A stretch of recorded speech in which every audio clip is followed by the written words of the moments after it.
Hello, chers schizophrènes, ici MRP pour le 6e épisode de 100 ciné. Faire la critique cinéma d'un film sur 10 critères en 100 secondes. Aujourd'hui, je vais vous parler de Split, sorti le 22 février 2017.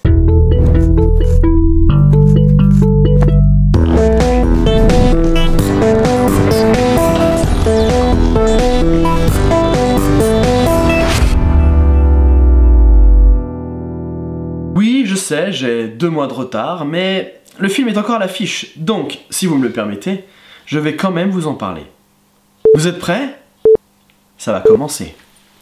Une affiche démonstrative de l'ambiance du film, tout en nous suggérant les différentes personnalités avec les bris de verre. La bande-annonce n'est pas terrible, mais c'est pour nous laisser beaucoup de surprises dans le film.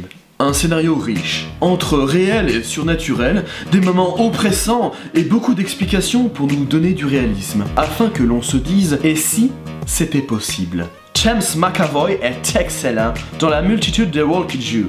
Juste, impressionnant, flippant, cet homme sait tout jouer. C'est ça que c'est bon. Anya Taylor-Joy is perfect. Son personnage est crédible et apporte beaucoup au film. Hayley Richardson est insupportable, mais c'est son rôle dans le film de jouer la petite pétasse américaine. Une esthétique sombre et mystérieuse grâce à un étalonnage minutieux. Le film commence dès les premières minutes à vous mettre en tension, puis cette tension grandit de plus en plus, l'au-bout encore et encore, jusqu'à ce que la cuisson soit parfaite pour exploser la cocotte minute. Monsieur Night Shyamalan fait partie de mes réalisateurs préférés, mais je vais essayer de rester objectif. Dans ce film, il y a beaucoup de cachets dévoilés dans les plans, mais aussi avec la narration. Par exemple, on apprend qu'à la toute fin du film, où se trouve le lieu de l'histoire, qui rajoute beaucoup de mystère et d'inquiétude. Vous n'aimerez pas si Incassable et Le Sixième Sens ne vous ont pas plu, car c'est le même réalisateur. Ou alors que ce film est peut-être un peu trop violent.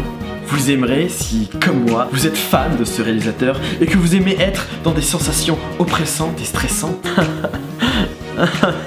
J'en ai pensé que j'ai adoré le côté surnaturel, quasi réel du film. Allociné lui donne la note de 6,8 sur 10, Twitter de 15,33 sur 20, Facebook de 16 sur 20, moi de 42 sur 50, ce qui fait un total de 80,13 sur 100. Tu t'attendais pas à celle-là, hein? Avant de terminer cette vidéo, j'aimerais parler de Telia, une amie à moi qui est youtubeuse, qui bosse beaucoup en ce moment sur sa chaîne. Je vous invite fortement à aller voir ce qu'elle fait. Récemment, elle a fait un court-métrage et une vidéo sur la violence sur les femmes. Enfin, contre la violence sur les femmes. Je vous invite fortement à aller voir, cliquer sur la fiche qui est là, ou là, je ne sais pas, bref, vous la trouverez. Et foncez-y, ce qu'elle fait est génial. Voilà, la vidéo est maintenant terminée. J'espère qu'elle vous a plu. N'hésitez pas à me dire sur Facebook, Twitter ou Discord quel est le prochain film que vous voulez que je critique. La seule condition, c'est que ce film doit sortir à l'affiche prochainement, afin que je sois assez réactif. Voilà.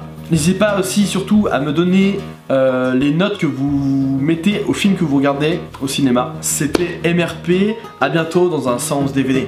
Ciao. Oh, merde, j'ai spoil.